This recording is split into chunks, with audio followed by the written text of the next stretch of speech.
Muito bem, mais uma vez aqui estamos, após para o nosso estudo do Evangelho. Boa noite a todos. Boa noite, Neusélia. Boa noite, Rita. Boa noite a todos. Mais uma semana. Vamos lá na nossa leitura inicial do livro Fonte Viva, capítulo 34. Guardemos o cuidado, baseado numa fala de Paulo em Tito 1,15. Mas nada é puro para os contaminados e infiéis. O homem enxerga sempre através da visão interior. Com as cores que usa por dentro, julga os aspectos de fora. Pelo que sente, examina os sentimentos alheios. Na conduta dos outros, supõe encontrar os meios e fins das ações que lhes são peculiares. Daí o imperativo de grande vigilância para que a nossa consciência não se contamine pelo mal. Quando a sombra vagueia em nossa mente, não vislumbramos senão sombras em toda parte. Junto das manifestações do amor mais puro, imaginamos alucinações carnais. Se encontrarmos um companheiro trajado com louvável apuro, pensamos em vaidade. Ante o amigo chamado à carreira pública, mentalizamos a tirania política. Se o vizinho sabe economizar com perfeito aproveitamento da oportunidade, fixamo-lo com desconfiança. Costumamos tecer longas reflexões em torno de apropriações indébitas. Quando ouvimos um amigo na defesa justa, usando a energia que lhe compete, relegamo-lo de imediato à categoria dos intratáveis. Quando a treva se estende na intimidade de nossa vida, deploráveis alterações nos atingem os pensamentos. Virtudes, nessas circunstâncias, jamais são vistas. Os males, contudo, sobram sempre. Os mais largos gestos de bênção recebem lastimáveis interpretações. Guardemos cuidado toda vez que formos visitados pela inveja, pelo ciúme, pela suspeita ou pela maledicência. Casos intrincados existem nos quais o silêncio é o remédio bendito e eficaz, porque, sem dúvida, cada espírito observa o caminho ou o caminheiro, segundo a visão clara ou escura de que dispõe. Então, nesse momento, Senhor, agradecido mais uma vez estamos por estarmos aqui reunidos em Teu nome, para o estudo do Evangelho, para os Teus exemplos, para os Teus ensinamentos, que possamos ter sempre esse olhar de bondade, de amor, de carinho que Jesus, que Deus tem por todos nós, que possamos ser esses fiéis medianeiros desses sentimentos. Que Jesus, que os amigos espirituais do Centro Espírito Francisco de Assis estejam nesse momento nos intuindo, nos amparando, para que o nosso estudo faça com que as pessoas, com que aqueles que ouvirem, possam estar cada dia um pouco melhor. Inclusive, nós mesmos, que possamos estar sempre atentos e vigilantes para que o bem esteja sempre à nossa frente. Graças a Deus. Então, vamos dar continuidade ao nosso estudo do Evangelho de Mateus, sempre à luz da doutrina espírita. A gente está refletindo em torno do capítulo 15, na passagem que é conhecida como a cura da filha de uma mulher cananeia. Essa passagem vai do versículo 21 ao versículo 28 do capítulo 15. Então, essa passagem vai acontecer após Jesus e os discípulos terem tido um embate anteriormente com um grupo de fariseus e escribas, que eram doutores da lei, que se incomodavam, né, com o estilo de vida de Jesus e dos 12 discípulos. E aí ficavam criando situações para constranger Jesus, questionando, por exemplo, na passagem anterior, por que eles não faziam a ablução das mãos, a purificação antes de fazer as refeições, que não era só um ato de higiene, mas também que os fariseus faziam tinha uma simbologia, mas que era feita assim de forma mais ritual do que espiritual. Então, os fariseus criaram várias polêmicas e aí se iniciou até uma perseguição a Jesus por conta disso. Então, eles saem dessa região da Galiléia, ali onde fica Cafarnaum, e que é onde aconteceu esse embate, e se dirigem para uma região mais ao norte da Palestina, que é a região conhecida como Sírio-Fenícia, que atualmente é o Líbano e a Síria. Lá eles vão ter esse encontro com essa mulher, que é uma mulher cananeia, como eram conhecidos aqueles povos que habitavam aquela região. Essa mulher tinha uma situação com relação à filha, que tinha uma crise psicológica, que ela diz que a filha está endemoniada, e pede para que Jesus cure a sua filha. Então, não se sabe se essa menina, que ela tinha, que idade que ela tinha, mas a princípio a gente imagina que ela está com a filha no colo, pedindo para que Jesus tire o demônio, cure ela, porque ela tem esse processo psicológico. A gente sabe que um processo psicológico também pode ser um processo obsessivo. Então, nossa reflexão nos estudos passados falaram sobre essa região da Cananeia, que era uma região que tinha essas duas grandes cidades, que era Tiro e Sidom, que eram uma região de grande comércio, de comércio marítimo. E o Aloysio explica que Mateus, como era um fiscal da Receita Romana, um contador, ele convivia com esses empresários, com esses grandes comerciantes da época. E aí ele tinha essa relação que não era tão saudável com o dinheiro e com a prosperidade. Inclusive, na realidade, esses comerciantes.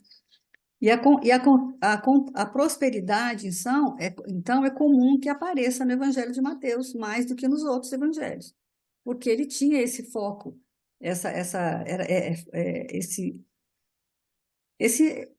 essa condição dele, né, de trabalhar com aquilo. Você acaba se voltando mais para essas questões. Então, dentro de um monte de histórias que Jesus contou, que é lógico que eram muito mais, Mateus foi se interessando mais por essas que tinham essa questão da prosperidade. Ele tem interesse de abordar esse assunto. E aí, para nós, é o que o Aloysio fala, é importante fazer também essas reflexões. Por quê? Porque nos tempos atuais, essa nossa relação com o dinheiro e com a prosperidade também adoeceu muito. E as pessoas adoecem junto com a relação. Que é uma doença, mas uma doença que a gente não trata como doença. Esse apego, tudo isso vai trazendo o quê? Uma pessoa muito apegada às questões financeiras, ela vai adoecendo, e sem perceber. Então, o dinheiro, o conforto, nos causam mal-estar psicológico do que bem-estar físico. E aí ele diz, quando você tem pouco dinheiro, você tem problemas. E às vezes, quando você tem mais dinheiro, é mais problema ainda. Porque você começa a ter um conflito interior em relação a essas questões. E é normal, principalmente quando você começa a estudar Evangelho, né, Neuzélio? Aquilo vai te dando realmente esse conflito maior. Ele fala até o exemplo que um dia ele achou que ele tinha ganhado na loteria, e aí ele ficou apavorado, porque, meu Deus, né? O que ele ia fazer? Será que esse dinheiro, será que quando você coloca um valor muito alto, todo mundo fala assim, se eu ganhar na loteria, o que eu vou fazer? Se você perguntar para a pessoa, o que ela vai fazer se ela ganhar na loteria? Vou comprar uma casa para minha mãe. Geralmente é dentro do círculo familiar.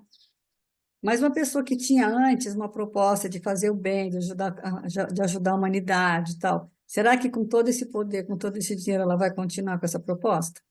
Então, é essa questão da prosperidade, do dinheiro, do poder que o dinheiro dá, que mexe e que constrange a pessoa às vezes, porque ela precisa fazer, o que é aquela passagem do jovem rico, que ele falou que fazia tudo, tinha tudo certinho, ele seguia as leis, né, seguia a Torá. Mas quando Jesus fala para ele, vai lá e deixa tudo para trás e vem, aí não dá. Então a gente tem essas dificuldades até hoje, né?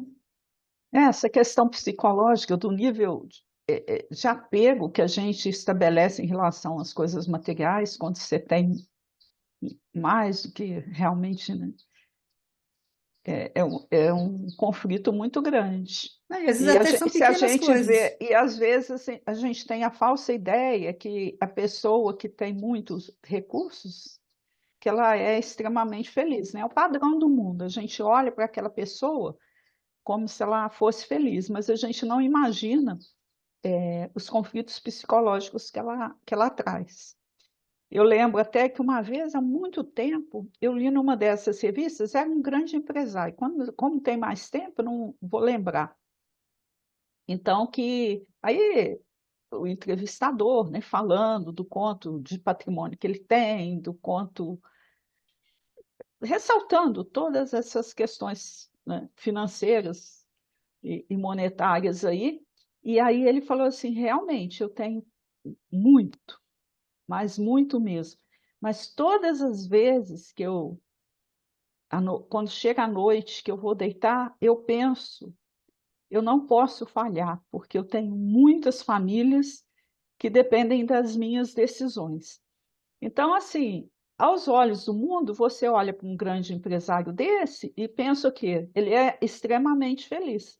Mas a gente não consegue avaliar as questões psicológicas que ele passa, porque eu nunca me esqueci disso, dele falando. Todas as noites eu A me volto responsabilidade mesmo dele, né? a Deus e penso na minha responsabilidade, porque não é só o conforto, a vida que eu tenho, é que das minhas decisões dependem a sobrevivência de infinitas famílias. Eu achei assim muito É, bonito isso, né? as coisas em excesso, tudo que é em excesso, tudo que em falta, algo que vai acabar te falando. Por isso que a gente fala sempre que é o melhor caminho é o do meio, é o caminho do equilíbrio. O Bill Gates, por exemplo, tem uma fundação. E aí tem uma entrevista dele que ele fala que ele vai fazer doações até o nome dele sair da revista Forbes, que é a revista Forbes relaciona os homens mais ricos e ele é geralmente o mais rico, né, do mundo inteiro. Um dos mais, não sei em qual lugar que ele está. E e a vontade dele é sair, aquilo incomoda ele. Olha o nível, né? Não, ele não quer sair na revista Forbes mais, mas ele não está conseguindo. Pensa bem. Olha isso é quase que uma dor, né? É um incômodo, de um excesso. E a visão da multidão também, eu convivo com as pessoas e algumas pessoas falam assim: não, se um dia eu ganhar na loteria, a primeira coisa que eu vou fazer é ajudar o asilo, no caso. Aí você imagina assim: a gente tem certeza que a primeira coisa que ela vai fazer é criar uma vida cada vez mais fantasiosa e de ilusão. Porque quem tem o hábito de ajudar, ele não precisa ter dinheiro para isso. E às vezes, com uma dádiva pequenina, aí a gente entende lá na mensagem do Evangelho a questão do óbito da viúva, né? Se eu doar uma caixinha de fósforo por mês para uma instituição, aquela instituição vai ser beneficiada com aquele esforço pequeno. E a gente sabe que existe isso, né? Então, assim, quanto que a nossa visão é distorcida? Eu só acho que eu preciso ter muito para fazer pelo outro. E, na realidade, a proposta não é essa, não. Desapegue-se, pegue É, aquilo de pequeno que você tem, que você pode fazer pelo outro. Não só a, materialmente falando, né, mas espiritualmente também. a campanha do asilo é um exemplo muito grande disso, porque às vezes você bate numa casa humilde que você acha que ela não vai te dar nada, ela vai lá e pega um pacotinho de feijão aberto, que está em meio quilo só, e te dá, quer dizer, que algo que ela estava usando. E aí você bate É numa outra bonito, né? casa que é enorme, que aparentemente a pessoa tem, ela fala assim, não, hoje eu não tenho nada, não fiz compra ainda, quer dizer, será que ela não tem um rolo de papel higiênico em casa? Ela não tem uma caixa de fósforo, como você falou? Que aí o meu discurso sempre é esse, não, tudo que a senhora usa na sua casa, a gente usa lá, qualquer coisa. Mas a pessoa acha que ela tem que dar 5 quilos de arroz, ela vai ficar constrangida de ser uma pessoa que tem mais e dá só um rolo de papel higiênico, então ela prefere não dar nada. Essa que é a lógica, então, né, da questão. Imagina, eu vou dar só um papel higiênico? Não, tem que dar uma coisa, mas um pacote de 5 quilos de arroz, o meu está fechado, eu vou ter que ir no mercado comprar outro. Então, existe toda uma lógica dentro desse apego também. Esse pego. Até na roupa. Você vai, por exemplo, vira de inverno para verão, você vai guardar as roupas de inverno. Aí você fala, você nem usou essa roupa no inverno, aquela blusa você não usou esse inverno inteiro. Você vai usar o inverno que vem? Não vai. Mas você fica pensando, não, mas posso usar, né? Combina com aquela roupa e tal. Aí fica enchendo o armário de roupas e não manda. E aí um dia, quando você vai ver, aquilo já está mofado, já está estragado, Amarelado. já está amarelado, já não dá para usar. Aí não vai servir nem, não é nem para você, não vai servir para mais ninguém, né? Bom, mas o nosso versículo de hoje é Mateus, capítulo 15, versículo 23, que diz o seguinte: Mas ele não lhe respondeu. Seus discípulos rogavam, dizendo: Despede-a, porque está gritando atrás de nós. Então, esse é o contexto da passagem. Uma mulher com uma filha desequilibrada, né, dentro de uma crise emocional, gritando, né, desesperada para que Jesus ajudasse. Jesus, de pronto, na hora, não responde a ela, e os discípulos então sugerem que Jesus, manda ele embora, está incomodando, está gritando aí atrás da gente. A mesma passagem aparece com a passagem das crianças também, né? Que eles sempre estão. Os discípulos têm aquela coisa, né, de ficar em volta de Jesus, protegendo Jesus de quem for incomodá-lo. E Jesus sempre dá aquela Mas coisa. na realidade, quem sente incomodado são eles, né? São eles, né? Eu Então, fico pensando, quando eu leio essas passagens, o quanto que às vezes a gente se sente incomodado.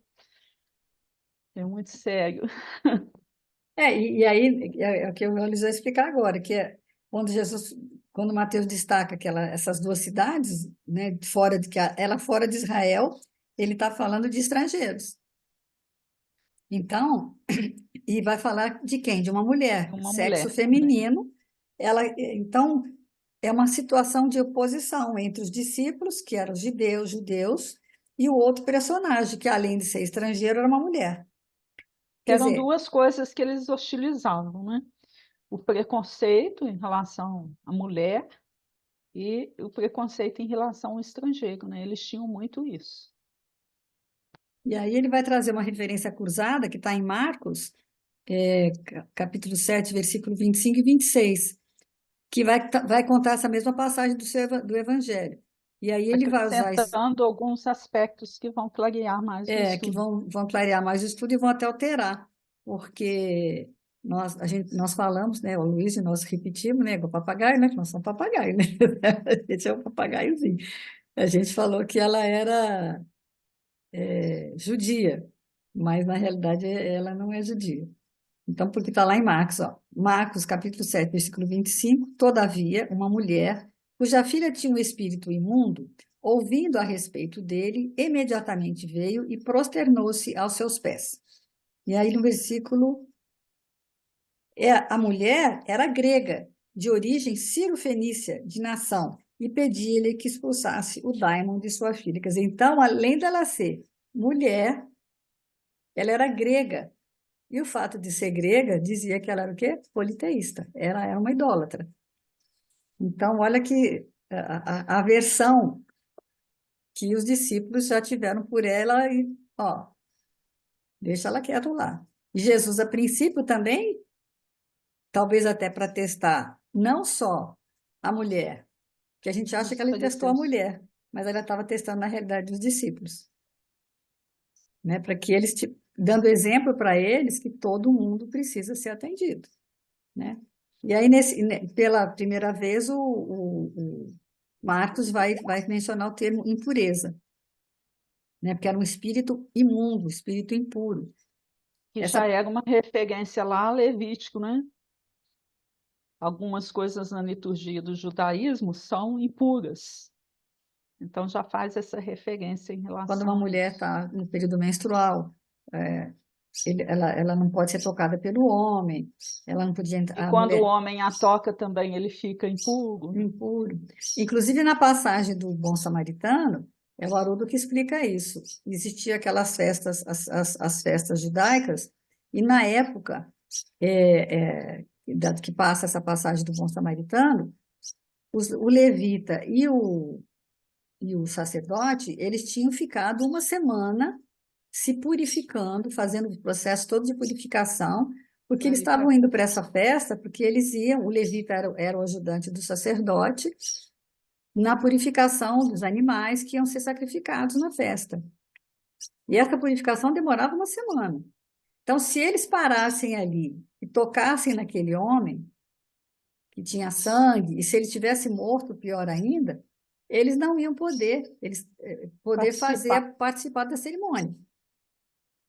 Então, existe essa explicação que quando a gente conta, é bom a gente lembrar disso, porque na cabeça deles não foi só o fato deles terem largado ele para trás, não foi um ato assim só de desleixo ou de desinteresse. É lógico que foi.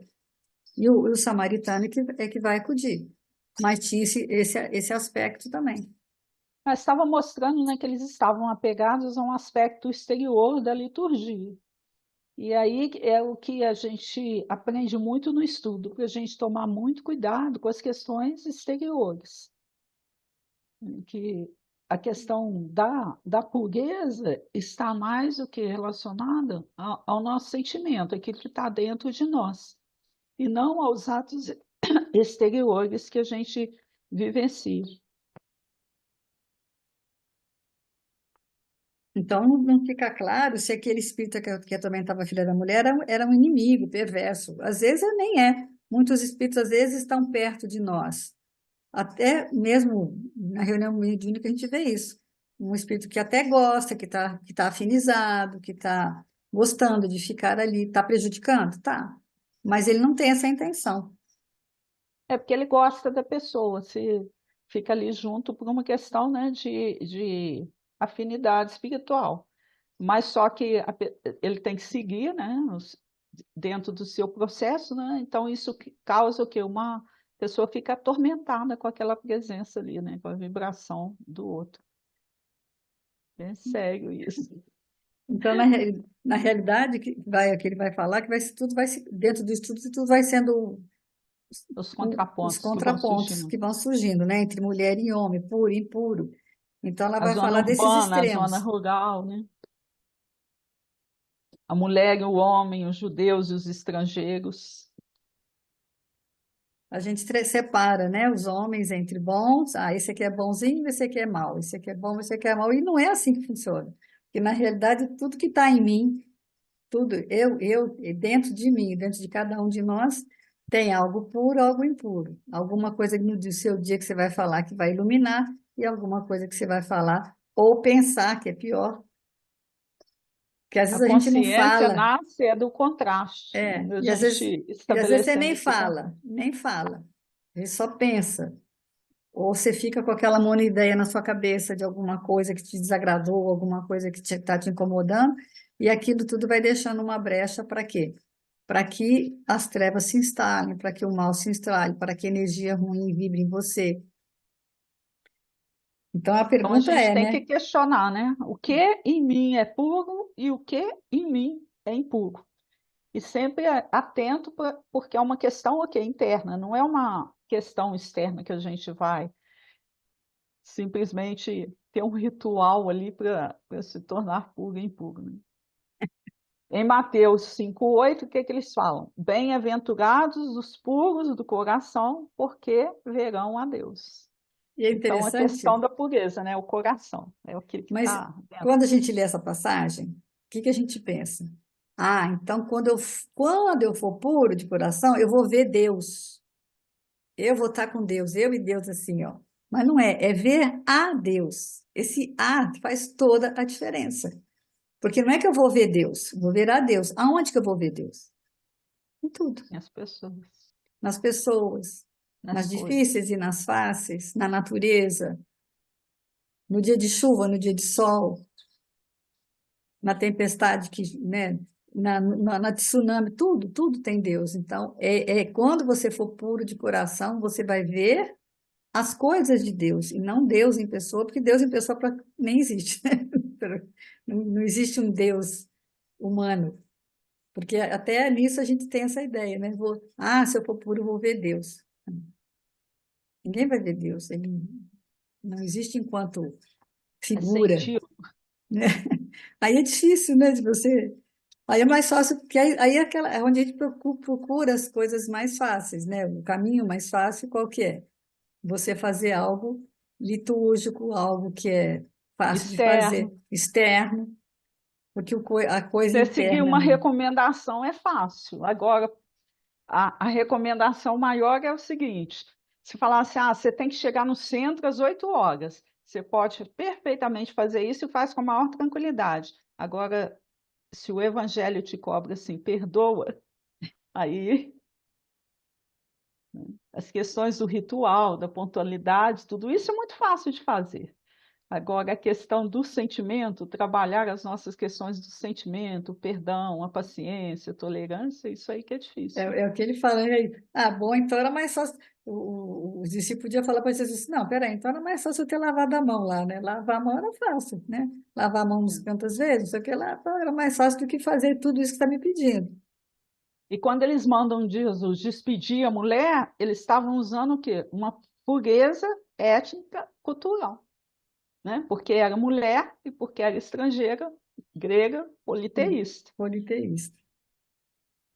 Então o preconceito estava aí, né? O que existe não é o gesto puro e impuro. O que existe é o sentimento puro e impuro. É isso que a gente tem que pensar sempre, né, nas nossas questões do sentimento. É igual a nudez, que ele dá exemplo também, né? A nudez depende do seu olhar, né? Se você está olhando, aí fala que o próprio Cristo, provavelmente, ele foi crucificado o quê? Nu, né? Nu, Mas dentro das imagens que o mundo mostra para a gente, ele está sempre o quê? Com uma uma cama. túnica ali cobrindo, né, a genitália. Por quê? Porque é o nosso olhar. Não, Está lá. o nosso olhar é um problema sério. Se a gente pudesse andar assim na rua, metade dos pecados que a gente comete não cometia, porque toda hora É você vê alguma coisa, qualquer coisa diferente de um padrão criado por você. por você e pela Nossa, e às vezes o sociedade em padrão é geral, nosso. isso aqui já te incomoda.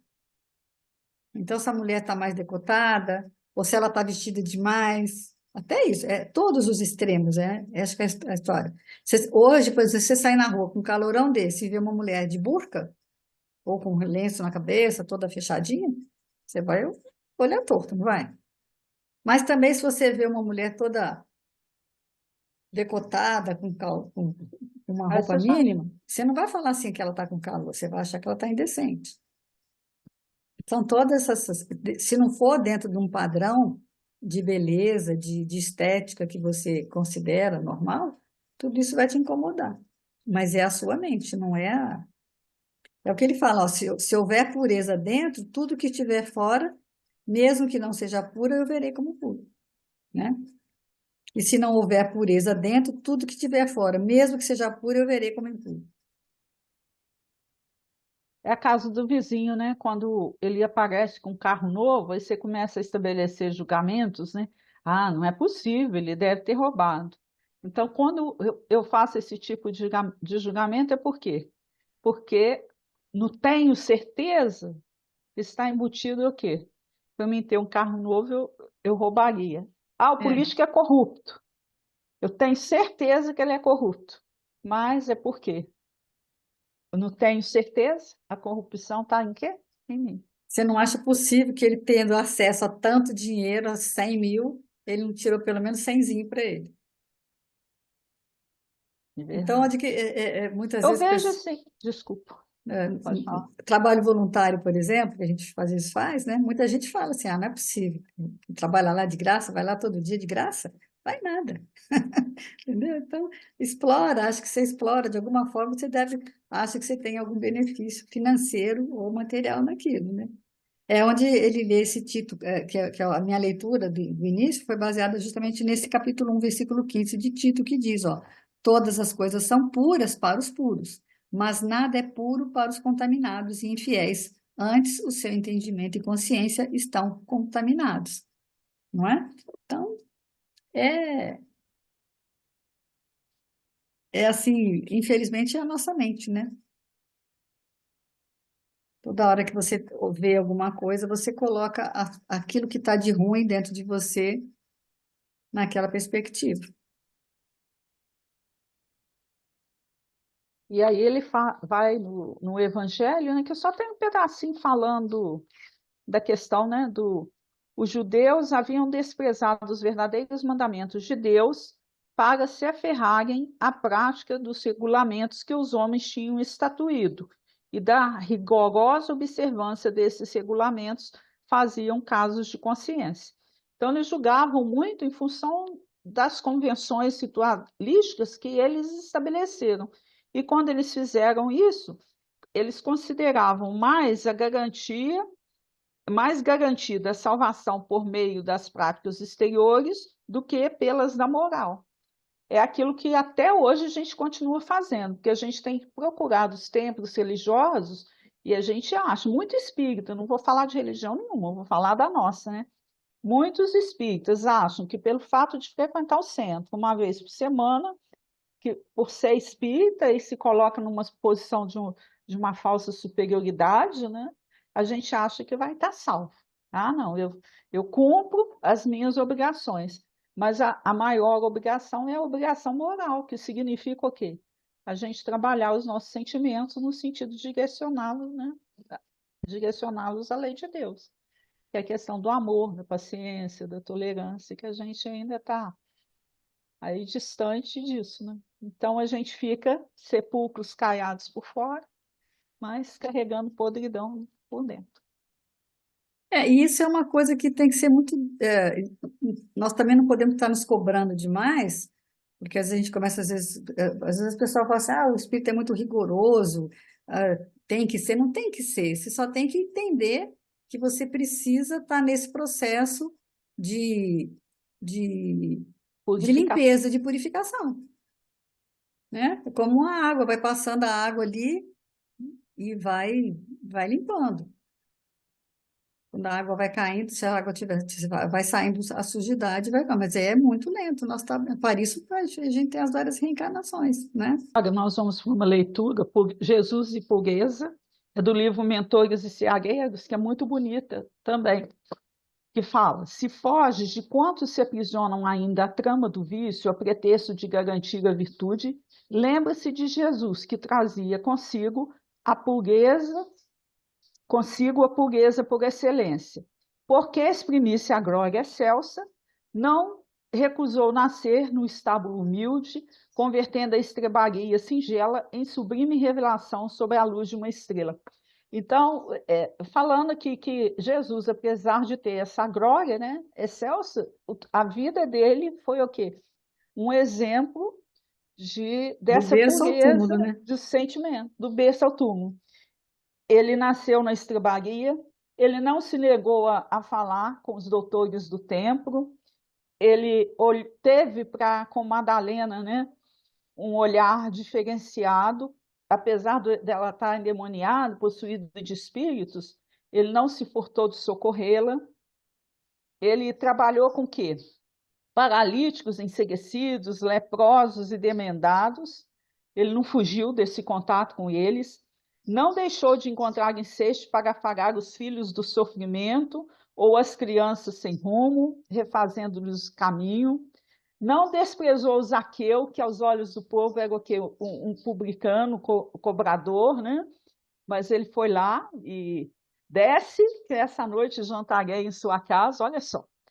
Não desterrou Judas, tinha consciência que Judas ia traí-lo, Deu e que chance ainda ele, até o ele final, né? pergunta, né? Até o último momento de Jesus com Judas, né?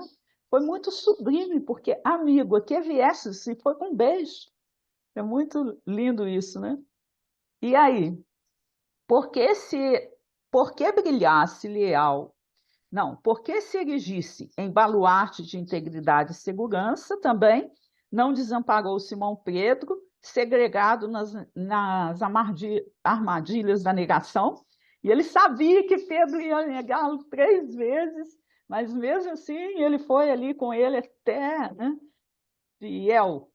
E por fim, porque se mostrasse erguido a glória, a vitória da suprema ressurreição, não se encastela nos domínios celestiais, mas volta depois do túmulo ao convívio dos desertores e dos ingratos, dos criminosos e dos verdugos, que lhe haviam içado o coração no madeiro afrontoso da morte, prometendo-lhes amorosa assistência até o fim dos séculos.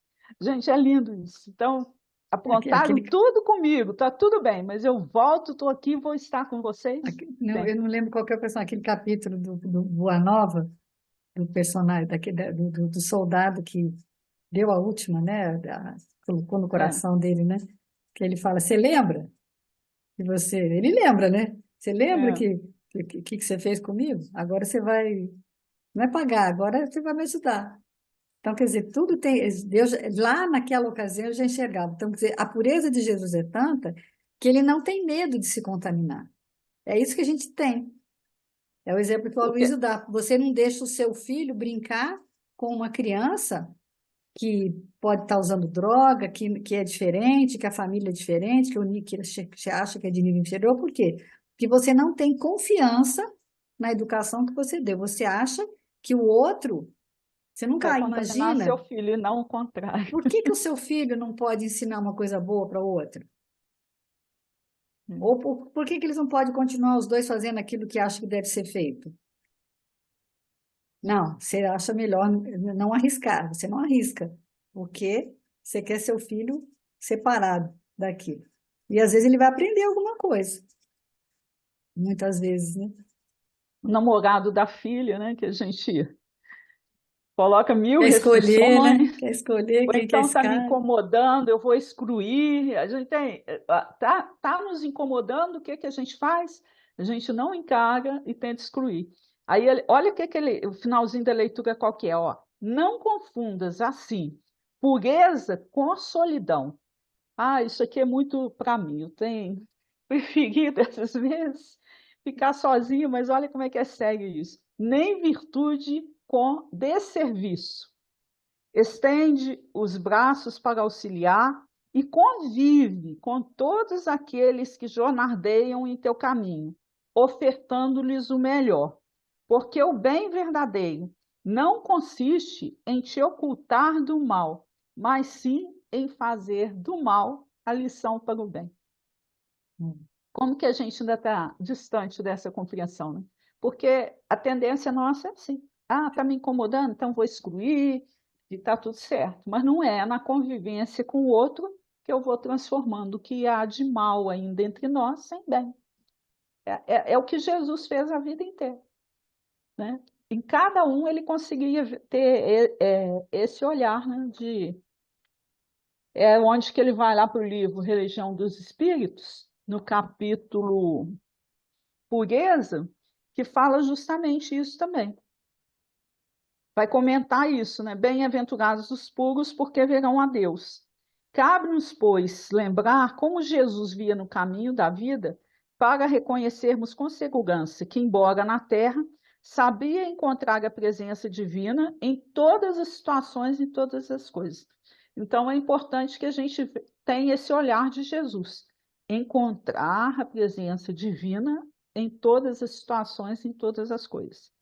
Aí ele vai exemplificando tudo isso que a gente, na outra leitura, também já falou, né? Para muita gente, a manjedoura era lugar desprezível.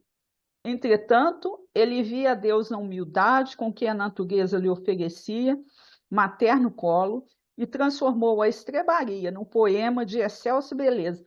Ô, gente, aqui eu fiquei imaginando, porque a gente vê esses presépios limpinhos, né? Tudo lindo. Bonitinhos, aí a gente fica assim, a gente não consegue imaginar. Agora entra num É, curral, ninguém põe um cocôzinho ali. Tem que é, ter, né? Um choque de realidade no nosso presépio. olha o choque, né, O de cheiro. realidade que a gente precisa ter para enxergar o quanto que a vinda dele foi de uma forma grandiosa para nos mostrar que você pode estar em qualquer lugar, que isso não faz a diferença. O que faz a diferença é o que você carrega dentro de você. É muito grandioso isso e a nossa pequenez não consegue ver, porque a gente comemora o Natal, faz isso tudo, cada imagem de presépio, tem cada presépio maravilhoso. Mas, gente, volta na época que ele nasceu, que ele esteve entre nós, onde não tinha tecnologia, não tinha conforto, não tinha O nada, onde que ele aflito deles que não nasceu conseguiam um lugar para ficar. para ficar. Vocês conseguem imaginar a grandiosidade de tudo isso? É muito sério, né? Agora, olha, para muita gente, Maria de Magdala, desculpe, olha, ele via Deus na humildade em que a natureza lhe oferecia materno colo e transformou a estrebaíra num poema de amor a Celso. Então, ali, naquele momento, ele já conseguiu ver Deus, né? Depois com Madalena. Aí, ó, ele via Deus naquele coração feminino ralado de sofrimento e converteu-a em mensageira da celeste ressurreição.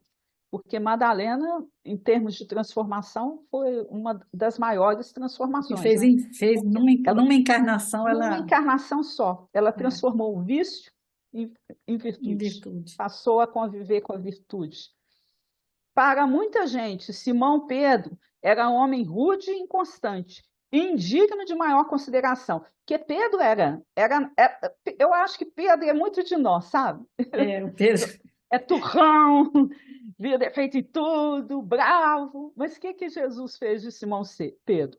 Ele via Deus no espírito atribulado do pescador, semi-analfabeto, que o povo menosprezava, e transmutou em paradigma da fé cristã para todos os séculos.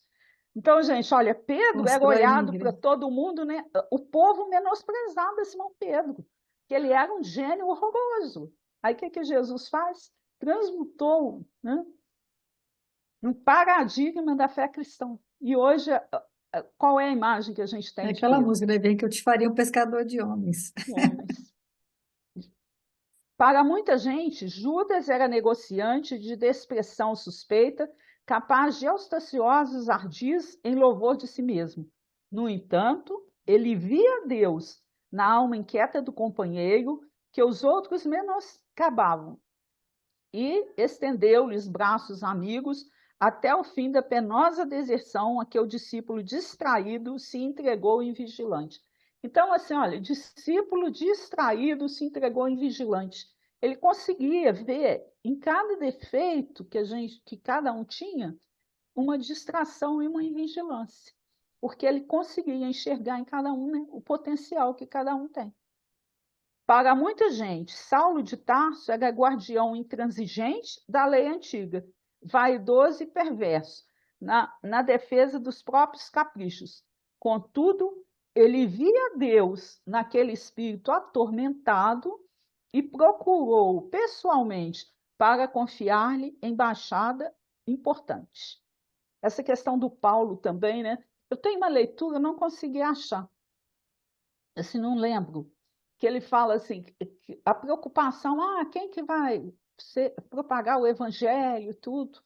E ele já sabia que era Paulo, mas ele não podia nem falar isso, por É. quê? Porque todo mundo ia desacreditar. Mas Mas depois em de que ele fala assim, não é Jesus, olha, aquele romano ali, o Paulo aquele de ali, ó, Tarso. que me persegue, que manda matar os cristãos, que vai ser o grande mensageiro do evangelho para o mundo. Se purificares assim, olha só, a purificação, ó, do nosso coração, ó. Se purificares assim o coração, identificarás a presença de Deus em toda a parte, compreendendo que a esperança do Criador não esmorece em criatura alguma, e perceberás que a maldade e o crime são apenas espinheiro e lama, que envolvem o campo da alma, o brilhante divino que virá fatalmente à luz. E aprendendo e servindo, ajudando e amando, passarás na terra por mensagem incessante de amor, ensinando os homens que te rodeiam a converter o charco em berço de pão e a entender que, mesmo nas profundezas do pântano, podem surgir lírios perfumados e puros para exaltar a glória de Deus. Eu lembrei também do nascimento, da história do nascimento de Francisco de Assis, que a mãe dele a mãe mora num castelo, o pai é um grande comerciante, o pai estava viajando quando ela vai dar à luz. E aí ela tem a intuição que aquele filho não podia nascer dentro do castelo. Ela desce e vai, acho que para a estrebaria, ou para um lugar assim, bem, Vai para um lugar para simples, um o lugar onde castelo. tem mais ou menos um nascimento parecido com o de Jesus. É. Porque ela tem essa intuição, que a mãe dele era um espírito preparado, com certeza, como Maria, para receber Francisco de Assis.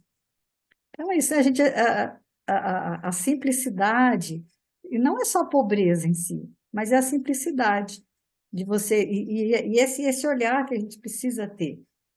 E até para nós mesmos, né? Esse auto-olhar. Tá, hoje eu fiz. Quantas vezes você se Fiz tudo arrepende? errado, mas eu Hoje eu fiz tudo posso. errado.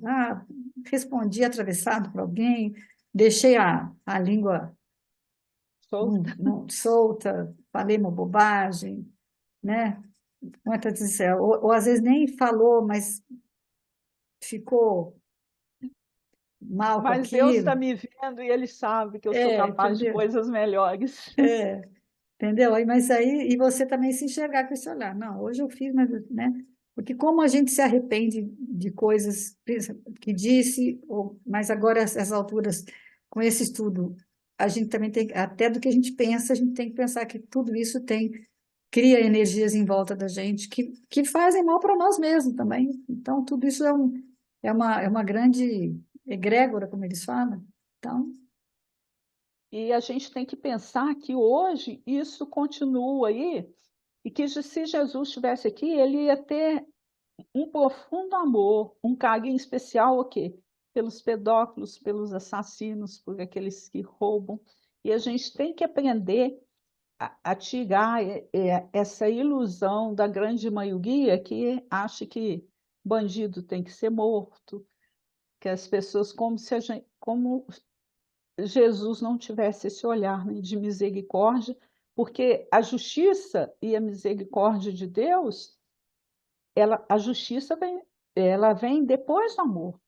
Porque o primeiro, o que que Jesus faz? Ele ajuda a levantar, porque ele entende que a criatura não ouviu, que ela está ainda na infância espiritual, que ela está equivocada. Então, ele ajuda a levantar, e aí depois vem realmente a questão da justiça, né? Que aí você vai ser sempre responsável por aquilo que você faz, mas o tempo todo ele está nos dando mil oportunidades. E a reencarnação é a maior das oportunidades. Ó, meu filho, não deu tempo de consertar agora, não, mas vamos lá, vou te dar outra chance. Vai lá, persiste. E a gente aproveitar, né, Rita, essas oportunidades de criar laços de afeto, de ser mais fraterno, mais compreensivo em relação às fragilidades que todos nós ainda temos. e Deus sempre vai atrás, mais atrás de quem está preocupado com quem está Tá? errado, né? É Mais, já lá no Antigo Testamento, né, o Caim e o Abel.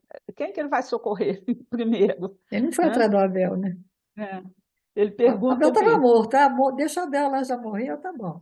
Mas ele vai É, atrás do Caim, né? Caim, Caim, Caim. que fizeste do teu irmão? Quer dizer, Chamando, né, convidando a uma reflexão da ação equivocada para que ele se corrija. Eu acho que o grande problema nosso, a gente não convida o outro a modificar a sua ação equivocada. A gente pega, a gente aponta, a gente fica ali remoendo, né, o mal. E eu acho que Deus, ele quer sempre o mais para a gente. Então é isso que a gente tem que pensar. Ele quer o mais, ele quer a minha felicidade, a felicidade do outro, a harmonia. Então, é a gente se desatar mesmo dessas questões pesadas do ontem, né, para caminhar com e às vezes mais. às vezes a gente está acelerado demais, e aí ele dá uma puxada no freio, né? Poxa, Aí vem, às vezes, uma doença, às vezes uma dificuldade, às vezes alguma questão. Para quê? Para que ele puxe a embreagem, como diz o outro. aí ele vai para o livro, né, Pureza de Coração, capítulo, ó, livro, desculpe, Refúgio, o capítulo é Pureza de Coração. Não te prendas tão somente aos imperativos da pureza exterior. Aparência, muitas vezes, é contraste e ilusão. Aí ele fala que das aparências do mundo, né? Que as pessoas que às vezes se trajam bem, há juízes de mãos corretamente lavadas, cujo espírito é um espinheiro de venalidade cruel, o tribunos de frases perfeitas na sagração do bem, cujos sentimentos se nutrem com as venenosas raízes do mal, os crentes que reverenciam a caridade nos tempos em que se aproximam das bênçãos do céu, mal dissimulando o chavascal de ódio e exclusivismo em que se comprazem. Então, não basta a feição externa da vida para que os problemas do mundo se resolvam. A beleza vitoriosa no campo físico quase sempre pode ser simplesmente máscara que o tempo arrebata e consome. A impecabilidade do traje, olha que lindo isso, em muitas ocasiões pode reduzir-se a dourado esconderijo dos interesses inferiores. Lembremos-nos de que o Senhor se referia à pureza do coração e procuremos cultivá-la conosco em primeiro lugar. O coração limpo clareia os olhos e os ouvidos. Aí, eu gosto muito dessa expressão, né? Está presente no Evangelho sempre, né? Olhos de Eu ver, vi, ouvidos de eu ouvir. É vi. muito lindo. Que inspirados nele não conseguem ver e ouvir senão o bem por onde caminham. Então, quem está inspirado em Jesus vai sempre o quê? Ver e ouvir o bem. De coração puro sobe a luz celeste ao cérebro que raciocina, sublimando no espírito os pensamentos que arroja em si mesmo, de si mesmo, na modelagem do destino que lhes cabe realizar. Esforcemos-nos por encontrar a parte melhor onde estivermos. Aí a gente remete lá também, né, no Boa Nova, né, a lição de Marta e Maria, né? Maria escolheu a boa parte, né, a parte melhor. Então a gente, todo mundo, gente, tem um lado É, positivo, um lado bom, é o que né? ele fala, A você gente arruma precisa tudo olhar. bonitinho, o centro está maravilhoso, está tudo certinho, tem florzinha na mesa, você joga um perfuminho, está tudo cheiroso, tudo limpinho.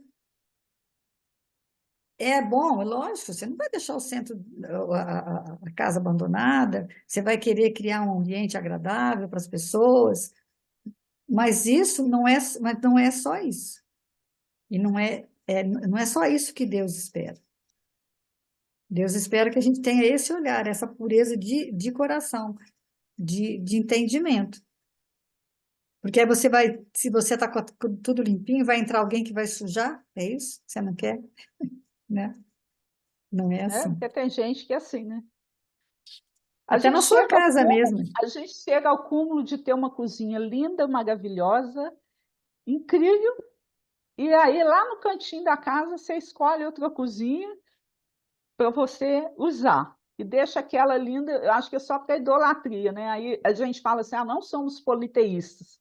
Mas somos, porque às vezes a gente se apega a uma cozinha para não linda, maravilhosa, que nunca vai ser usada, que você vai desencarnar e aquilo está ali perfeito. O Ricardo Vardil fala que uma casa que tem criança e que o sofá está inteiro, não está certo. Casa de criança tem que ter sofá quebrado, porque criança tem a fase que ela pula, que ela brinca, que você tem que deixar ela brincar, sujar um pouco, depois você limpa, tira as coisas que pode quebrar, entendeu? Que tem casa que criança não pode nem andar, né? Não pode nem mexer. Então, não, tem que ter.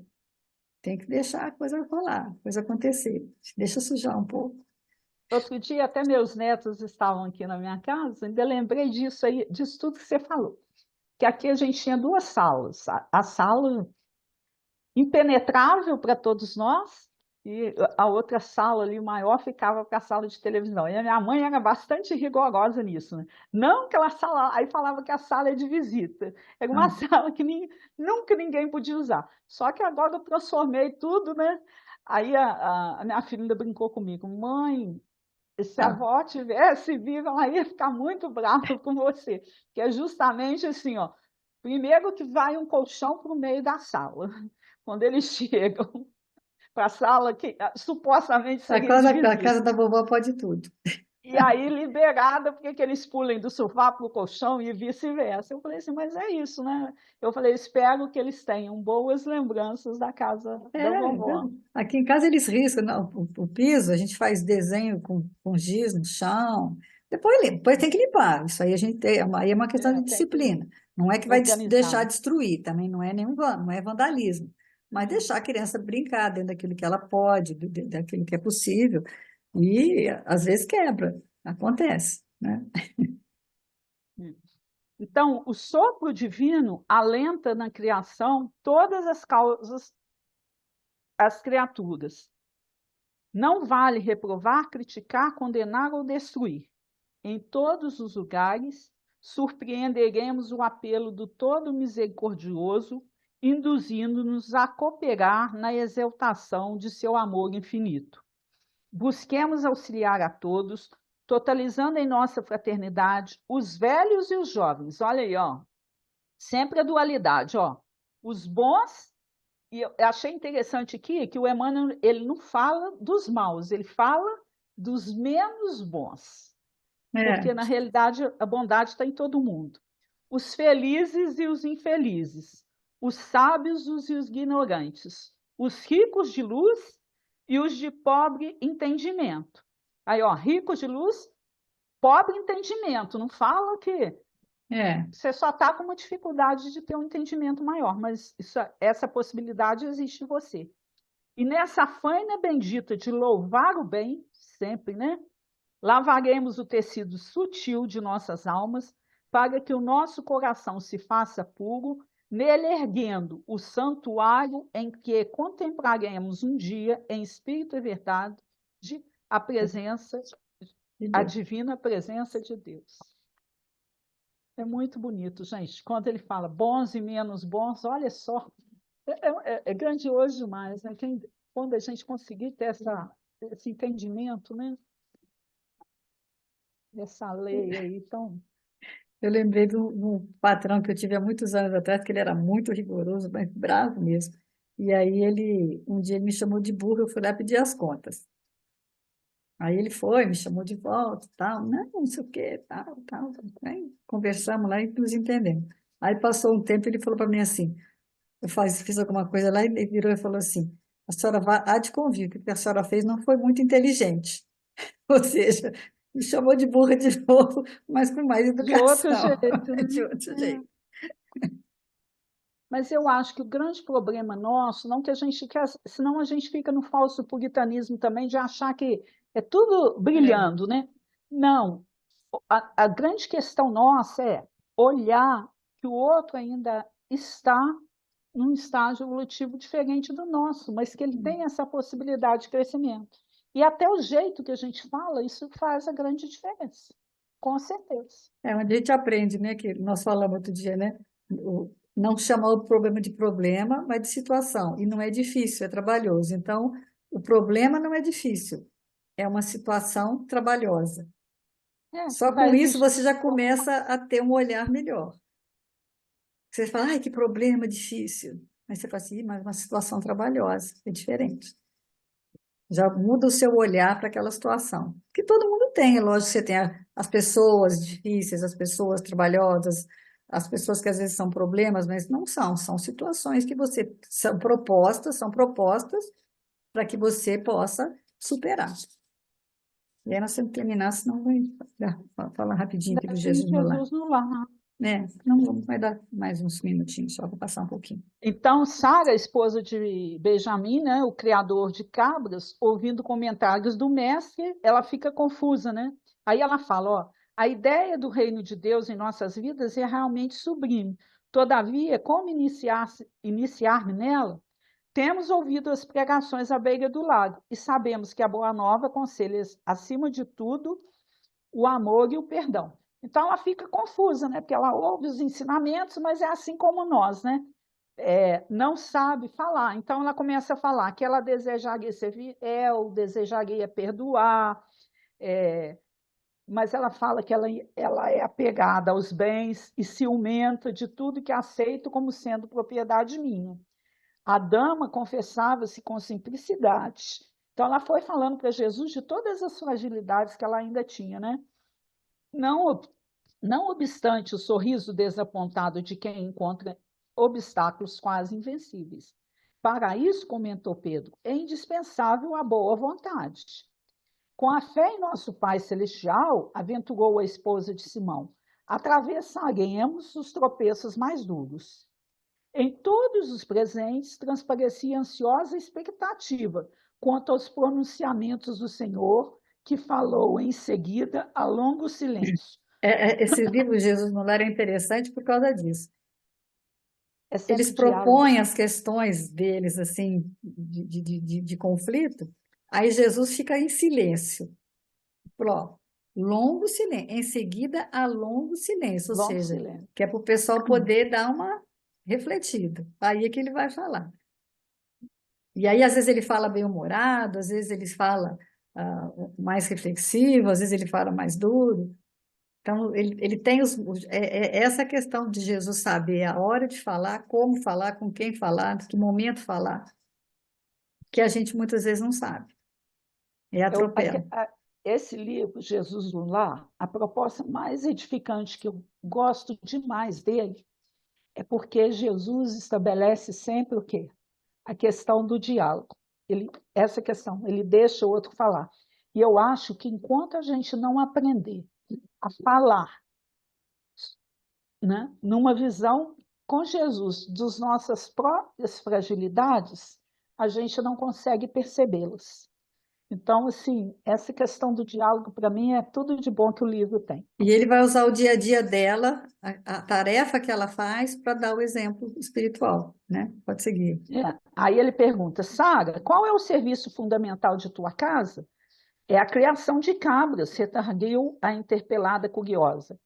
Como procedes para conservar o leite inalterável e puro no benefício doméstico? Senhor, antes de qualquer providência, é imprescindível lavar cautelosamente o vaso em que ele será depositado. Se qualquer detrito ficar na ânfora, em breve todo o leite se torna de franco azedume e já não servirá para os serviços mais delicados. Jesus sorriu e explanou. Assim é a revelação celeste no coração humano. Gosto muito dessa comparação, né, gente? Quando a gente ouvir leite do Evangelho, a gente sempre vai ver que é o que é a revelação, né, celeste no coração humano. O primeiro alimento que a gente tem é o leite, né? Se não purificarmos o vaso da alma, o conhecimento, não obstante superior, confunde com a sujidade de nosso íntimo, como se degenerando, reduzindo a proporção dos bens que poderíamos recolher. Em verdade, Moisés e os profetas foram valorosos portadores de mensagens divinas, mas os descendentes do povo escolhido não purificaram suficientemente o espetáculo vivo do Espírito para recebê-las. É por isso que os nossos contemporâneos são, aí a dualidade de novo, ó, justos e injustos, crentes e incrédulos, bons e maus ao mesmo tempo. O leite puro dos esclarecimentos elevados penetra o coração como alimento novo, mas aí se mistura com a ferrugem do egoísmo velho. Coloca aí o egoísmo como ferrugem, né? Do serviço renovador da alma, restará então o vinagre da incompreensão, adiando o trabalho efetivo do reino de Deus. A pequena assembleia na sala de Pedro recebia a lição sublime e singela, comovidamente, sem qualquer interferência verbal.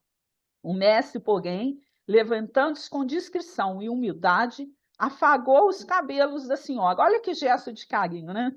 Que eu interpelava e concluiu generoso. O orvalho, num lírio alvo, é diamante celeste, mas na poeira da estrada é gota lamacenta. Não se esqueça dessa verdade simples e clara da natureza. Maravilhoso, né? Muito bonito. Eu escolhi, para a gente encerrar o estudo de hoje, até olha só como é que os ensinamentos do Cristo estão aí. É Protino, é uma página dele, um poema dele, e acho que tem muito a ver com o nosso estudo, mas só para a gente ver que a mensagem sempre existiu, mas que Jesus foi o grande exemplificador, porque ele colocou tudo isso, todos esses ensinamentos em prática, vivenciando ele mesmo a mensagem para que servisse de exemplo para nós. E que a gente possa conseguir também vivenciar, nós vivenciarmos, porque a gente só vai conseguir convencer o outro com o nosso exemplo. Não adianta falar do evangelho se eu não estou me esforçando para me tornar uma pessoa melhor. Olha o que Plotino falava. Os olhos não veriam o sol se não fossem parecidos com o sol. E a alma não verá a beleza se ela não for bela. Como alguém pode contemplar a beleza de uma alma bondosa? Existe uma resposta para isso. Vire-se e olhe. E se ainda não vê a beleza em si, faça o que o escultor tem de fazer para que uma estátua fique bonita. Pegue uma parte, esculpe-a pô-la e limpe, para que possa rasgar fora o mármore. É uma bela forma. Dessa forma, você também remove tudo o que é supérfluo, endireita tudo o que é torto e limpa tudo o que é escuro, até que se torne brilhante e não cesse antes de moldar a sua própria estátua, até que que o brilho divino da virtude se manifeste em você. Uma semana de muita paz e muita harmonia em nossos Até semana corações. que vem, se Até Deus semana quiser. que vem, se Deus quiser. Muita paz para todos. Tchau, tchau. A todos.